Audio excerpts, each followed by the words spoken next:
Vai começar o podcast do Brasil Times.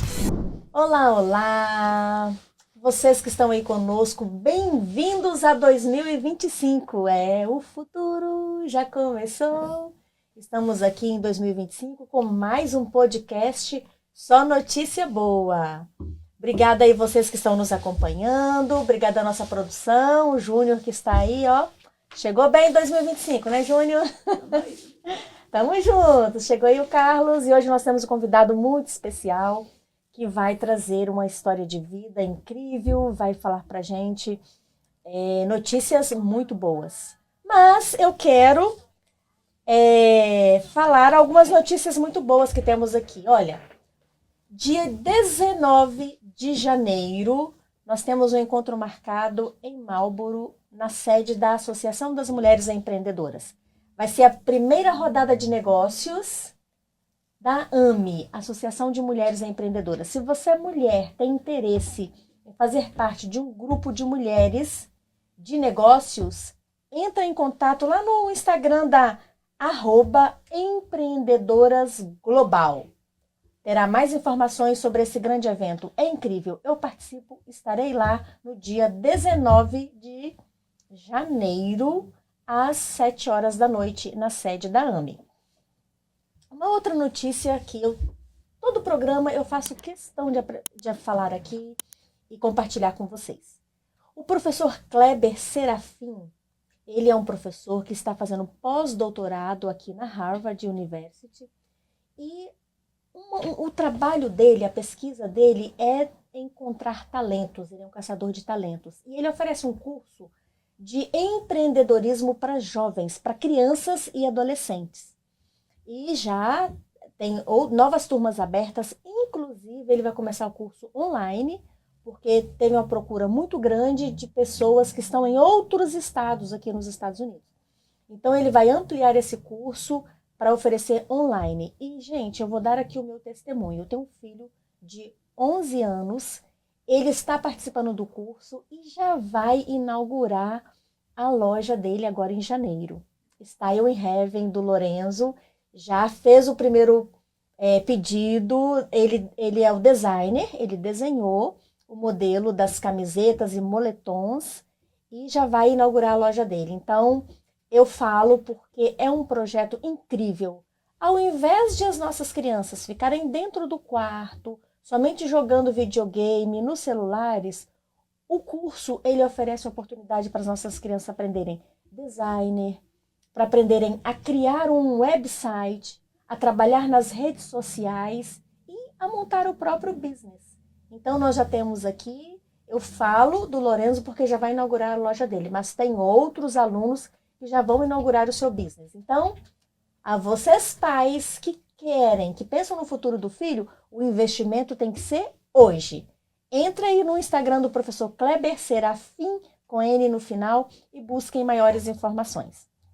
Uma outra notícia incrível é que o Jason Rodrigues, o nosso convidado, em parceria com outro rotariano, eles vão abrir um grupo aqui em Massachusetts. Ele vai falar melhor sobre isso, mas eu já já dou essa notícia que é muito boa. Nós vamos conhecer um pouco sobre o Rotary Club e ele vai falar sobre essa proposta de abrir aqui um Rotary em língua portuguesa aqui no estado de Massachusetts. E é ele que estará aqui conosco, ele é maratonista, coach esportivo, ele é um ativista aí na área, né, de inclusão através do esporte. Jason, muito obrigada por estar aqui. Seja bem-vindo ao nosso estúdio do Brazilian Times.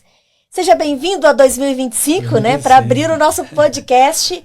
Nada melhor do que uma pessoa que realmente eu admiro, né, você como pessoa, não sei se eu estou falando aqui no microfone, e também como um esportista que tem uma história incrível para contar. Muito obrigada por ter aceito o nosso convite. Seja bem-vindo. Obrigado. E a primeira pergunta que eu faço é: quem é o Jason Rodrigues? Fala pra gente quem é você. Em primeira mão, eu que agradeço essa oportunidade de estar aqui com você, Eliana. Você que tem contribuído muito para a comunidade brasileira através de só notícias boas. Então, o Geisel Rodrigues, eu sou de Recife, Pernambuco, nordeste do Brasil. Comecei minha carreira esportiva em 2016, depois que eu sofri em 2006 um grave acidente de motocicleta e passei um longo tempo da minha vida dependendo exclusivamente para me locomover de cadeira de roda e muletas. Então eu era um caso que a medicina achava complicado, minha recuperação, mas graças a Deus teve um milagre na minha vida, através da medicina também. Eu consegui me restabelecer fisicamente. E nesse processo, eu fui convidado um dia para assistir uma corrida de rua. É uma corrida muito famosa em Recife, que é a Corrida das Pontes. Então, eu caminhei nessa corrida de rua, tinha caminhada também, e nasceu em mim ali o desejo de eu correr. Eu disse, meu sonho é correr 5 quilômetros. E minha meta era correr 5 quilômetros, eu passei a treinar, eu passei a me alimentar de acordo com o que eu iria precisar para poder correr. E os resultados começaram a aparecer, e os resultados surpreendentes. Né? Com 8 meses eu já estava inscrito na maior corrida do Brasil, que é a São Silvestre, e ali eu participei da São Silvestre e começou, isso é uma matéria no jornal, do Jornal do Brasil, Corredor Pernambucano mira pódio na São Silvestre. Então na São Silvestre eu conheci o diretor da Aquiles Internacional, o professor Mário Rolo, que a Aquiles está presente em 93 países, com sede aqui nos Estados Unidos e na cidade de Nova York, e ele me colocou um desafio, de eu correr a maratona de Nova York. O meu sonho era correr 5 quilômetros e agora eu estava desafiado a correr a maratona de Nova York, a maior maratona do mundo. E em 2018 eu estava aqui nos Estados Unidos, correndo a maior maratona do mundo, representando o Brasil, né? Levando essa mensagem de inclusão, de superação. E daí por diante eu abracei o esporte como superação, como uma mensagem também para levar para o mundo que todas as pessoas são capazes, né, que todas as pessoas podem alcançar seus objetivos, seus sonhos. E foi aí onde eu conheci os Estados Unidos, foi em 2018. 2018, né? Eu me lembro que eu fiz uma entrevista com você quando você veio para a Maratona de Boston. Isso, aqui, a Maratona né? de Boston, foi em quando... 2022. 2022. A nossa primeira entrevista foi quando eu fui correr a Maratona de Chicago. Em 2021. É verdade. Foi a primeira maratona do mundo depois da pandemia. Uhum. Eu estava no México fazendo um intercâmbio esportivo também pela escola de futebol lá do Gabriel. E depois eu vim para cá para correr a maratona de Chicago. Aí em 2022 a gente se conheceu pessoalmente lá no hotel que você foi fazer aquela entrevista pessoalmente. E eu vi a necessidade de eu aprimorar meu inglês, né? Eu vi um grande leque de oportunidade aqui nos Estados Unidos de eu fazer um intercâmbio esportivo. Sim. Né? Porque eu tive acesso, e hoje eu tive acesso aos maiores esportistas e deportistas desse país. Então a gente troca experiência, né? Isso é Eles ótimo. acham incrível como o Brasil ele consegue fazer o que faz com o que tem. Né? Com os poucos recursos que com nós os poucos temos. recursos que tem, eles acham incrível, eles acham que nós somos um povo de superação, um povo determinado, né? E essa troca de informação, essa troca de experiência de culturas no âmbito esportivo, ela tem sido muito positiva. Tem sido muito, muito positiva para as duas esferas. Tanto para os americanos como também para os brasileiros. Jason, eu só queria voltar um pouquinho lá na sua história. Quando criança, você praticava algum esporte? Você imaginava ser um esportista ou não? Fala um pouquinho aí, como é que foi a sua infância? Ok. Eu sou do Nordeste, como eu falei, e meu envolvimento com o esporte era o futebol, né, que é o esporte de quase todo brasileiro. Era o futebol da escolinha, do primeiro grau, do segundo grau, junto com o pessoal da comunidade. Nesse cenário, o pessoal já via que eu tinha um feeling, né, para corrida. Eu tinha muita disposição para correr, mas eu não imaginava que eu iria chegar nesse patamar. Porque a minha profissão era tecnólogo e eu atuava na indústria. Eu sempre atuei na indústria no Brasil e eu não pensava que eu ia chegar aonde eu cheguei, né? Sim. Porque eu acredito que o catalisador foi aquele momento que eu imaginei que eu jamais iria andar novamente. Então, eu acho que o catalisador foi aquele ponto, foi o ponto de partida. Então, depois que eu comecei a ter mais essa integração, mais essa vivência dentro do esporte, foi que eu abracei com o coração. Tanto que eu tinha 2 empregos no Brasil, eu trabalhava na indústria durante o dia e à noite eu dava aula no Senai. Então eu precisei abdicar da minha carreira de professor, né, de professor do Senai, mas a gente quando é atleta, e principalmente nesse cenário agora que eu estou com formação de coach, a gente continua sendo professor. Mas também não era propósito, foi tudo acontecendo paulatinamente, de acordo com os resultados, de acordo com as oportunidades, e hoje eu não me enxergo mais fora do esporte, porque a gente tem causado muito impacto positivo na comunidade, na sociedade, e eu acho que é onde eu me identifiquei, onde eu me encontro. Agora me fala, o que os seus médicos falaram quando viram você correndo? Porque você passou por um momento muito difícil, né? Ficou como cadeirante e de repente você se tornou, não foi de repente, claro, mas você se tornou um maratonista, correu as maiores maratonas do mundo. Isso. Né? Você teve o feedback de algum médico? Sim, o meu médico, o Dr. Heraldo Ramos, que é professor de ortopedia da Universidade Federal, ele está até escrevendo um livro, e ele falou que está dedicando um livro a mim. Oh, que lindo! Ele disse assim, isso aqui é o cara que confundiu a medicina. Eu disse, não, quem confundiu a medicina foi Deus. Porque todos os recursos eram contrários para eu viver uma vida dentro do esporte, né? E principalmente um esporte de impacto, que é a corrida. Mas o esporte ele é milagroso. É tanto que depois desse cenário, eu criei um projeto, que esse projeto tá em Recife ainda funcionando, está com a minha ex-treinadora também, que é a professora Daisy. É um projeto chamado Pernas do Amor, onde eu criei um triciclo adaptado para levar crianças para corrida de rua. Então nós pegamos crianças do Hospital do Câncer, pegamos crianças que também estão com locomoções limitadas e levamos elas para participar da corrida de rua. Então, já existe até artigo científico construído vendo como a corrida, como o esporte, ele impacta positivamente na vida das pessoas, especialmente das crianças. Um caso que eu gosto muito de frisar é o caso de um garoto que estava com leucemia e ele começou a ter vergonha de ir para a escola, porque ele tinha perdido a sobrancelha, tinha perdido o cabelo por causa da quimioterapia. E nós levamos ele para a corrida de rua. Então, quando terminou a corrida de rua, ele ganhou aquela medalha, né, de participação. Né, o organizador achou interessante colocar ele no pódio. Né, o pessoal aplaudiu ele, aquela energia das pessoas.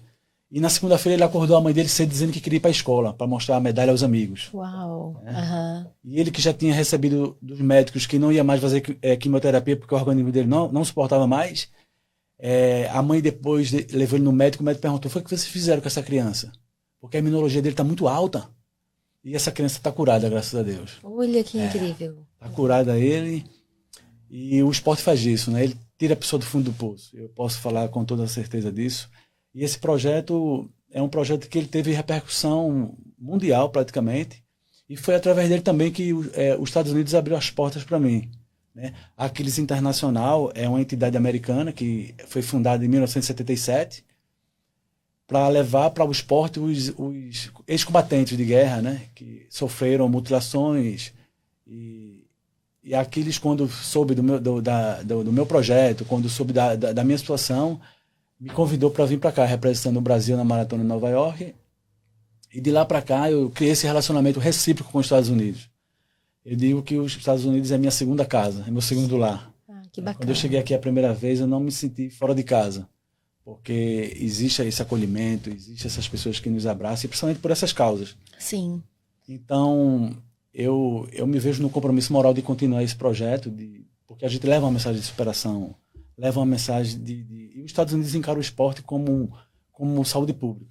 Isso é muito interessante. É bom que você fala um pouco, você está fazendo esse intercâmbio, né, aqui como esportista. Como é que está sendo a sua experiência aqui nos Estados Unidos, Jason? A minha experiência está sendo muito positiva. A gente olhar por trás dos bastidores, praticamente, né? Uhum.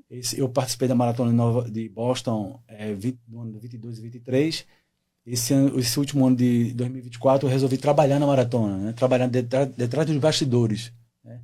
E dessa vez eu vi como existe uma logística, como existe um desdobramento das pessoas de trabalhar como voluntário na maratona. Foram mais de 10 mil voluntários. Né? E foi uma oportunidade ímpar, porque eu fui o primeiro capitão de uma equipe, o primeiro capitão brasileiro de uma equipe de voluntários aqui. Eu formei minha própria equipe e nós ficamos na linha finish. Né? E aí teve pessoas que Elas choravam quando chegavam, né? Elas Se pediam para dar um abraço, emocionavam né? para ver. Era casos que você olhar no outro prisma, você vê o quanto é importante também o trabalho dessas pessoas, né? Eles deixam suas casas, se acordam cedo. E também fui voluntário na meia maratona de Cambridge, né? Onde também eu consegui, junto com os organizadores, trocar algumas informações de como a gente trabalha com corrida de rua no Brasil. E também aprendi novos conceitos, né, de organização de corrida. E foi muito positivo, foi muito bom. Tem um grupo aqui chamado Midnight Run, que ele é composto por alunos de MIT, de Harvard, e eles se reúnem toda terça-feira. E toda terça-feira ele corre aqui em Boston, no parque, corre 5 km. É corrida para amador.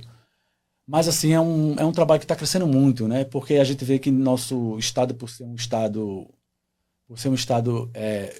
universitário, tem muitos alunos de diversos países, né? E eles encontram na corrida um catalisador de fazer network, de não estar sozinho, porque muitos estudantes estão aqui só, se sentem só, deixam suas famílias nos seus países e vêm para cá estudar.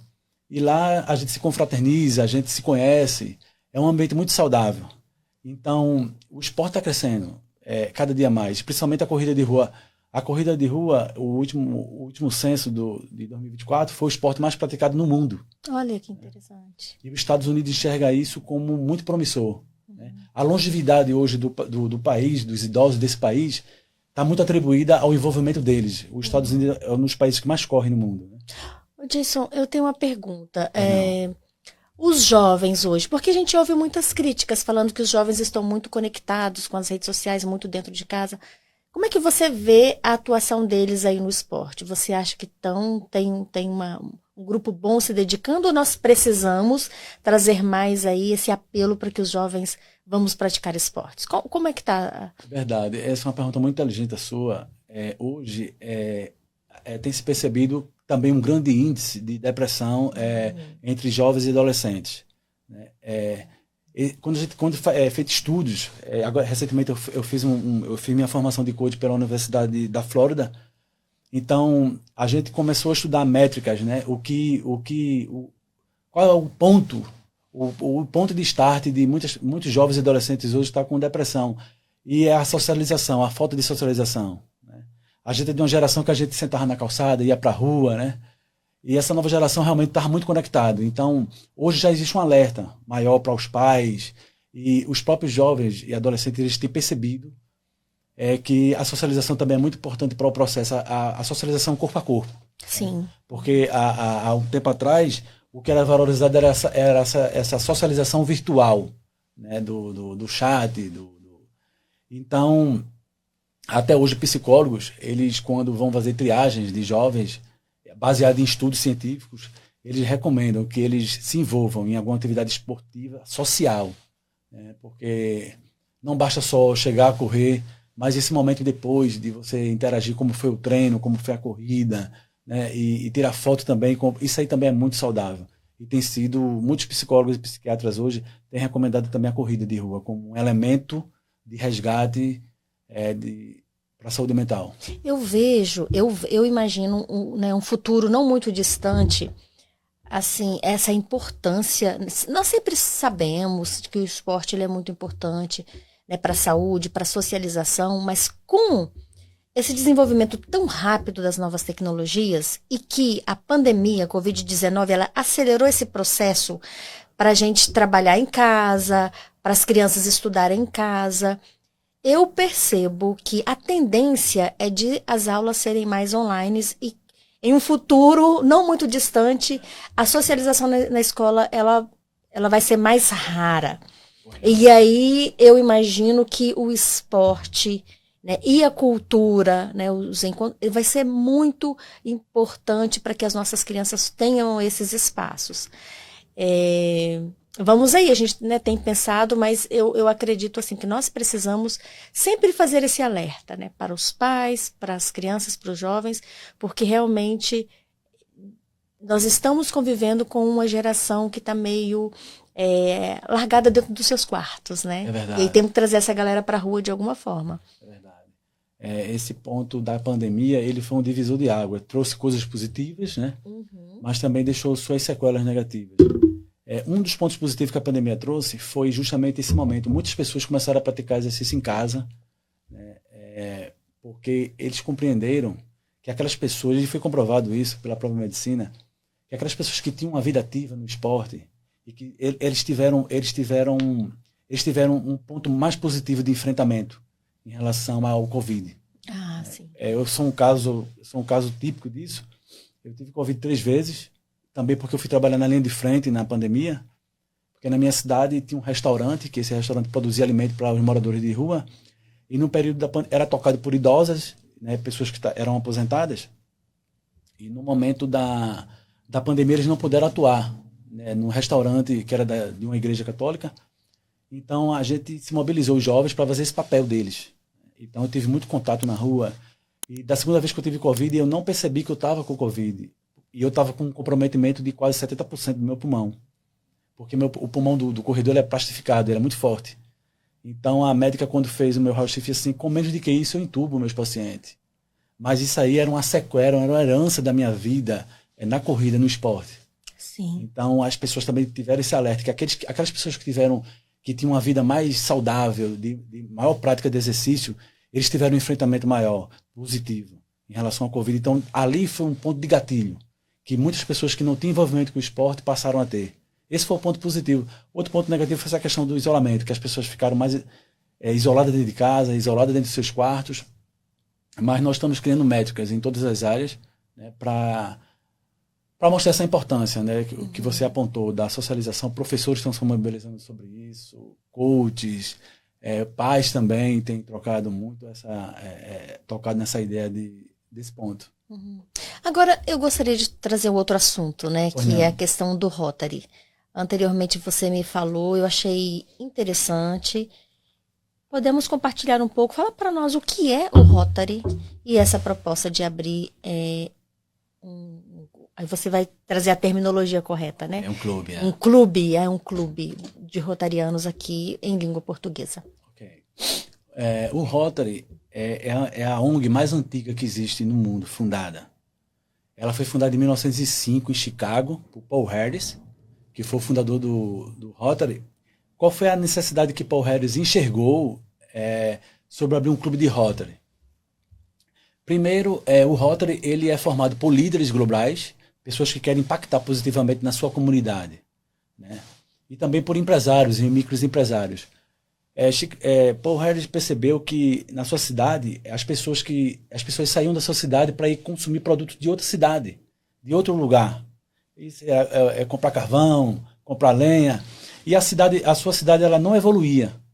Então a ideia dele foi criar um clube onde as pessoas pudessem fazer network, fazer troca de negócios e também impactar positivamente a sua comunidade local, enxergar quais eram os pontos de necessidade da sua região local. Então, tanto que o primeiro banheiro público do mundo foi construído em Chicago, porque ele via que os homens urinavam nas praças, quase que publicamente. Então, a história de primeiro banheiro público foi o clube de Rotary que criou, que isso era um benefício para a comunidade, para a sociedade.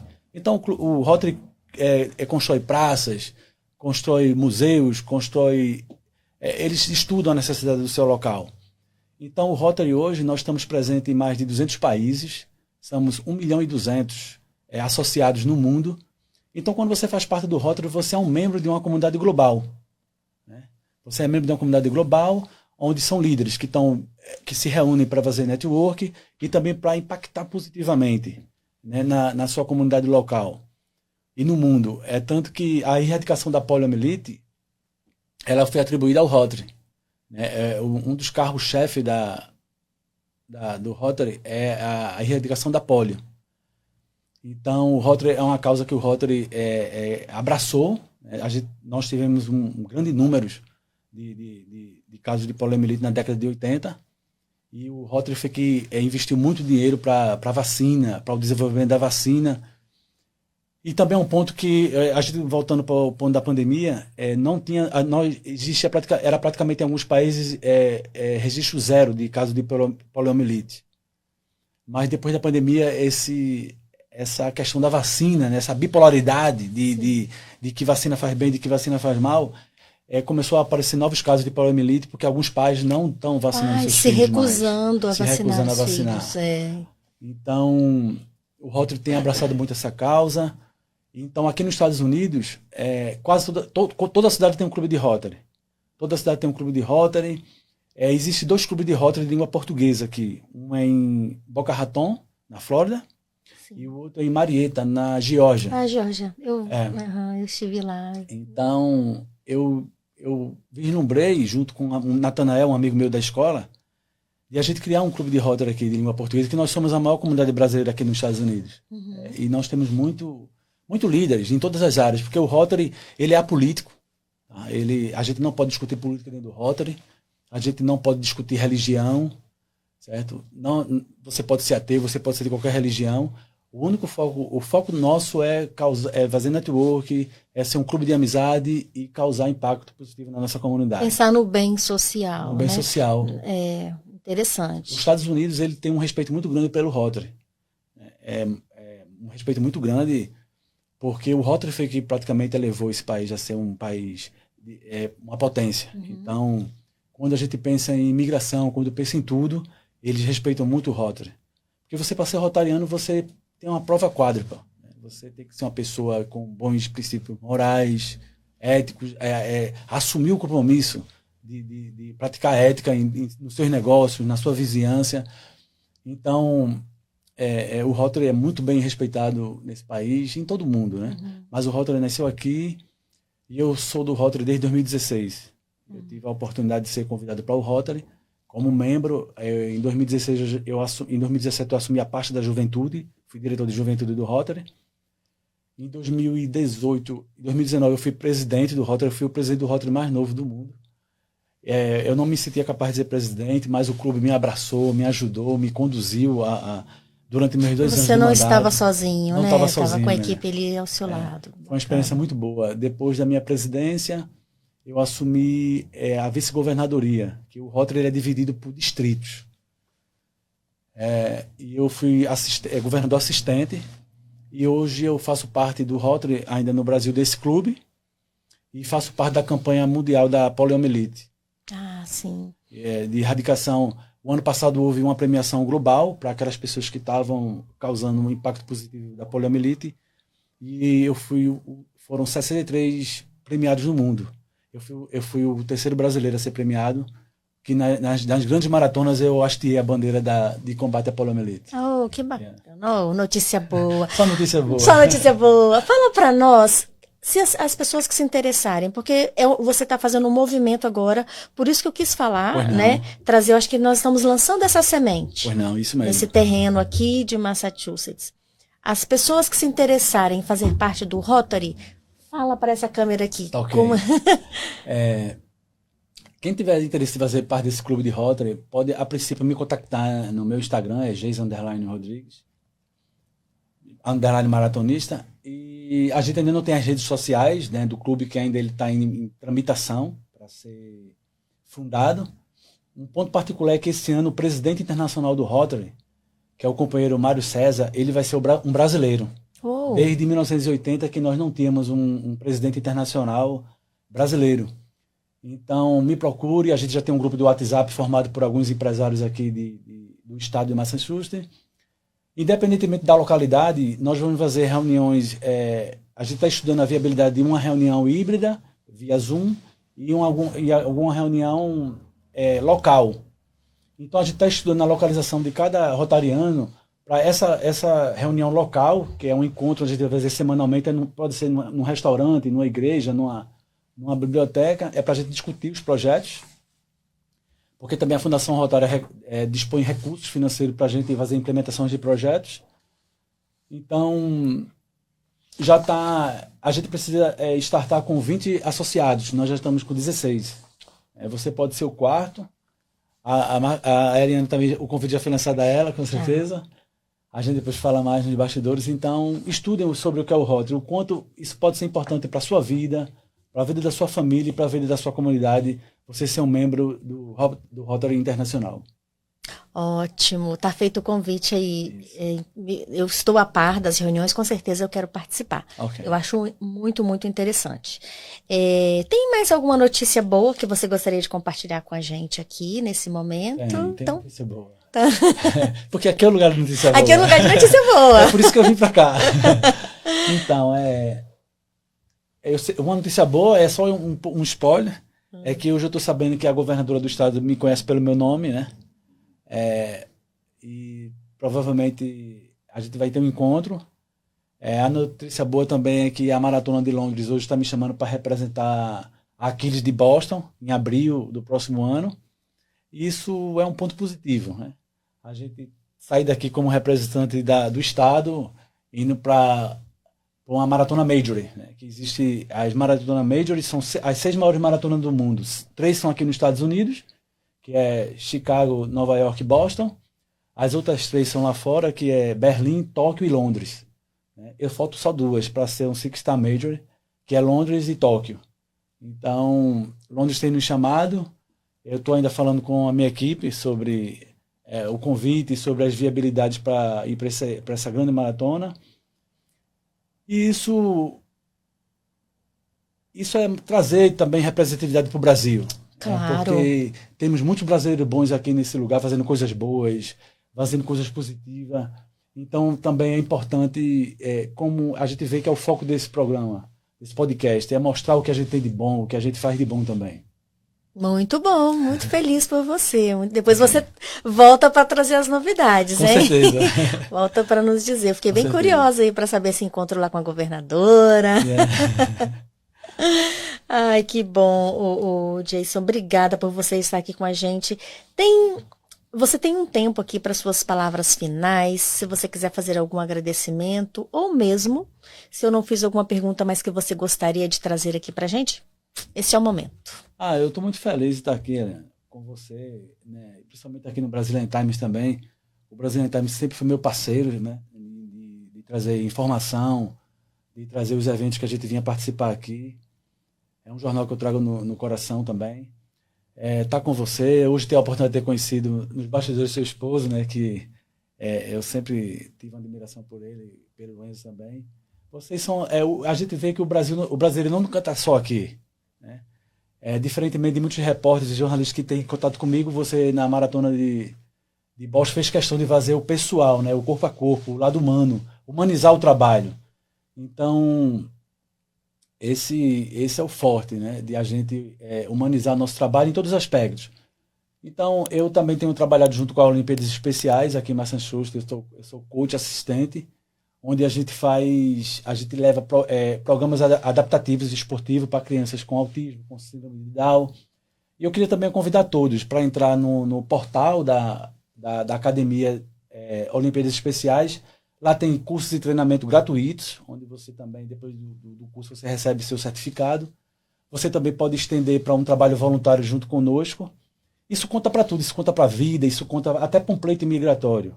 Se no futuro a pessoa for aplicar um pleito imigratório e mostrar o trabalho voluntário que você faz nesse país, que esse país é um país que valoriza muito o trabalho voluntário. Verdade, né? Valoriza muito. Quando eu acho assim, minha mãe era de origem muito humilde, mas ela me ensinou muitos valores. Ela me ensinava 2 coisas. Meu filho, quando você estiver num lugar que não é seu, você tem que fazer 2 coisas nesse lugar. Respeitar as leis desse lugar e contribuir para a melhoria desse lugar. Então, quando a gente vai para ser voluntário em algum projeto, você está contribuindo para a melhoria desse lugar. Então, esse é um convite que eu faço a todos vocês. Como também participar do Rotary, você também está contribuindo para a elevação e a moral desse país. E dizer que eu conto com vocês. Eu sei que tem muita gente que às vezes me chama no privado para eu dar coach, né? Mesmo eu estando licenciado hoje pela NFHS, que é a entidade que regula a atividade de coach para todas as mid school e high school. Eu ainda não estou exercendo, porque ainda faltam alguns outros trâmites.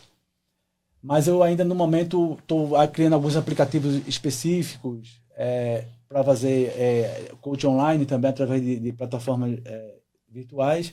Mas a dica que eu puder dar, eu dou, certo? E vamos nos encontrar aqui nas corridas. Nós temos muita corrida de rua aqui em Boston. Quase todos os finais de semana tem corrida para todas as idades, para todos os gêneros. Temos para 5 km, temos caminhada. e vamos nos encontrar, nos confraternizar, que é tão bom quando os brasileiros se encontram para dar um abraço, dar um sorriso, trocar uma ideia e mostrar o que temos de melhor aqui.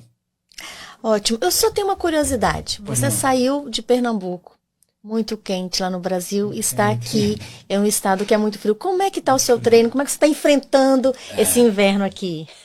Treinando, eu digo com relação aos treinos. É difícil. O Nordeste, quem conhece o Nordeste sabe, né? É muito quente e a gente vai se adaptando, né? Mas a gente acaba da peste, como eu falo nordestino. A gente vai se adaptando, vai colocando calça, 2 blusão, balaclava. Normalmente, eu quando estou nesse processo de adaptação, mesmo ainda indo fazer 2 anos que eu estou aqui, eu tenho corrida indoor, né? Que a gente que corre em rua, a gente normalmente não gosta de correr indoor, em esteira. Mas quando dá, eu vou para a rua, né? E sempre a gente dá um jeito. Né? Mas eu acho incrível que o americano, por ele ter nascido aqui, ele corre na neve, ele corre de noite.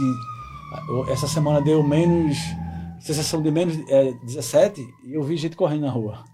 Eu digo assim, eu espero estar fazendo a mesma coisa daqui uns dias.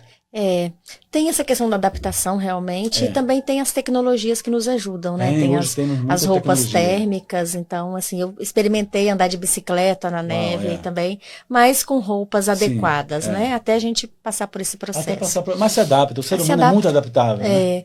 Eu acho que você trouxe muitas informações aqui pra gente. Uma que eu acho muito importante é a capacidade que nós temos, a nossa capacidade mental e que às vezes nós não trabalhamos muito. O nosso corpo vai onde a nossa mente nos leva.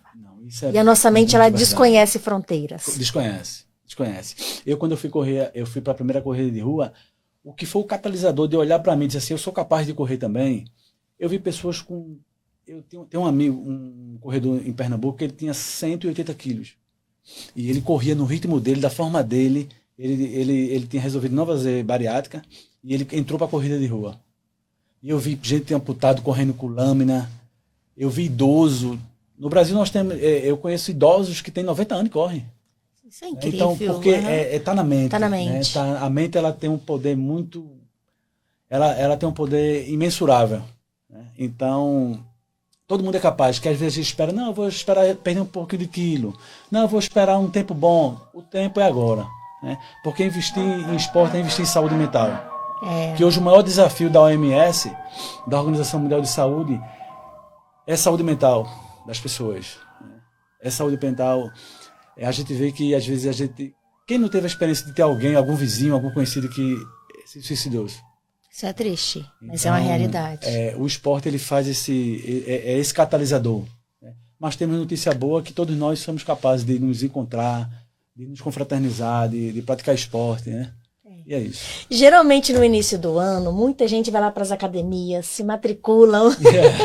Minha promessa para esse ano é, né, fazer exercício físico, mas vamos aqui ouvir um conselho, né, de um esportista que tem uma história incrível.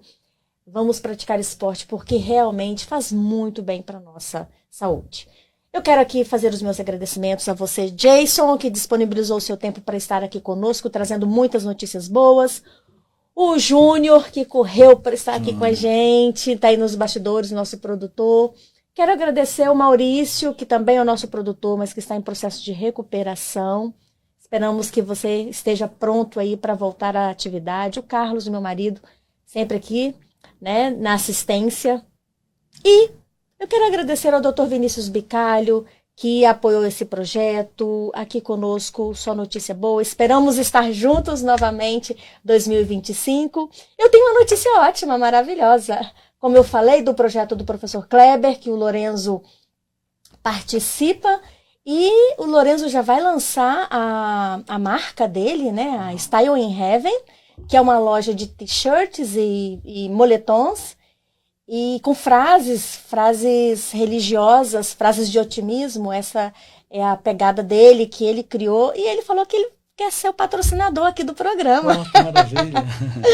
Eu acho que em breve a gente vai ter a marca da Style in Heaven aqui, o meu filho patrocinando esse programa. Ele tem 11 anos, jovem empreendedor, e nós vamos dar o apoio que ele precisa para começar aí, né? Já começou, na verdade, agora em janeiro vai inaugurar a sua loja. Lorenzo, Combinado, hein? Queremos aí um patrocinador pro Só Notícia Boa. Obrigada, gente. Sejam bem-vindos. 2025 já começou.